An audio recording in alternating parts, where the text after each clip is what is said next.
राम के चक्कर में ज्यादा पड़ना चाहिए, और जब राम के चक्कर में नहीं पड़ना चाहिए तो रावण तो और गिरा हुआ है उससे, तो रावण के चक्कर में क्यों पड़ना। ऐसे नौजवान जो रावण और ढूंढ रहे हो, महिषासुर ढूंढ रहे हो, कंस ढूंढ रहे हो, तो ऐसे नौजवानों को मैं ये कहना चाहता हूँ।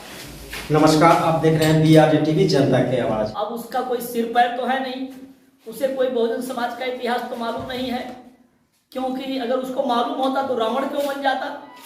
अरे जब तू रावण बनने की फिराक में लगा हुआ है तो इससे बढ़िया राम ही बन जाता, क्योंकि राम जो है रामायण का हीरो है और जो रावण है वो खलनायक है, विलेन है। तो तू विलेन बनने की सोच रहा है, नायक बनने की नहीं सोच रहा है।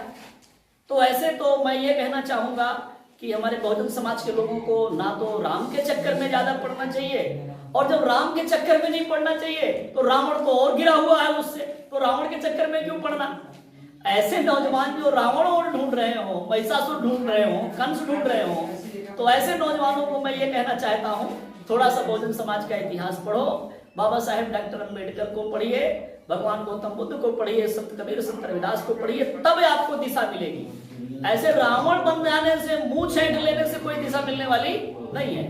वो हमारे समाज के कंफ्यूज्ड लोग हैं, उन्हें बहुजन समाज के महापुरुषों का ज्ञान नहीं है। तो माननीय बहन जी, माननीय कांसी राम साहब के उत्तराधिकारी हैं, आज बहुजन मूवमेंट की नायिका है बहन जी, सामाजिक परिवर्तन की बहन जी लीडर हैं। बहन जी को कहां समझ पाएंगे वो लोग, तो ऐसे लोग बहन जी पर उंगली उठाते होंगे। बहुजन समाज पार्टी हार गई है, लेकिन हमारा बहुजन मूवमेंट सतत अपनी गति से आगे बढ़ रहा है।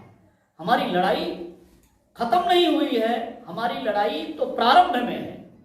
प्रारंभ में हमने एक स्टेट में 4 बार सरकार बना लिया, लेकिन ये लड़ाई अभी प्रारंभ में है। अभी ये लड़ाई अपने उत्कृष्ट अवस्था में भी नहीं आई है, मीन्स अभी पीक पर भी नहीं आई है। तो ऐसे में कोई क्वेश्चन इस प्रकार का खड़ा नहीं होता है। रही बात चुनाव जीतने की, तो उदाहरण देना चाहेंगे, श्रीमती इंदिरा गांधी इमरजेंसी लगाने के बाद 1975 के बाद वो स्वयं चुनाव हार गई थी और पूरी कांग्रेस साफ हो गई थी, और फिर जब 1980 में पुनः चुनाव हुआ तो कांग्रेस पार्टी फिर से बहुमत से आ गई। ये राजनीतिक प्रयोग होते हैं। हमारे कुछ प्रयोग फेल हुए हैं 2022 में। एक बात मैं स्वीकार करना चाहूंगा, मैं भी पार्टी का एक कार्यकर्ता हूं, हम लोगों की गलती रही है, जो पार्टी के अंदर थे हमने बहन जी के आदेश निर्देश को अक्षरशः पूरा नहीं किया। बहन जी ने कहा कैडर के आधार पे, लोगों को मिशनरी भावना के आधार पर तैयार कीजिए।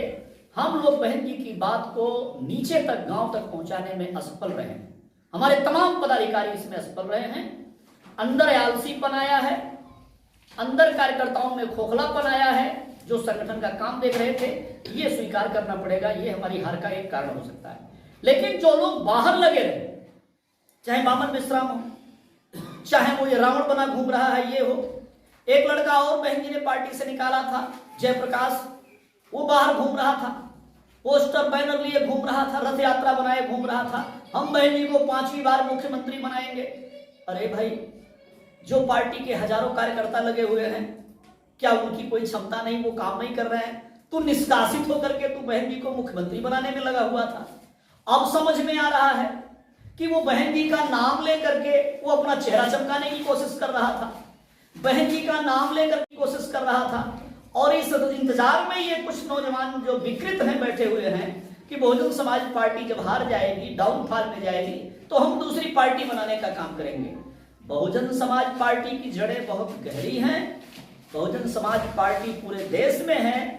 उसको उखाड़ना, उसको रोकना, समाप्त करना इतना आसान नहीं है।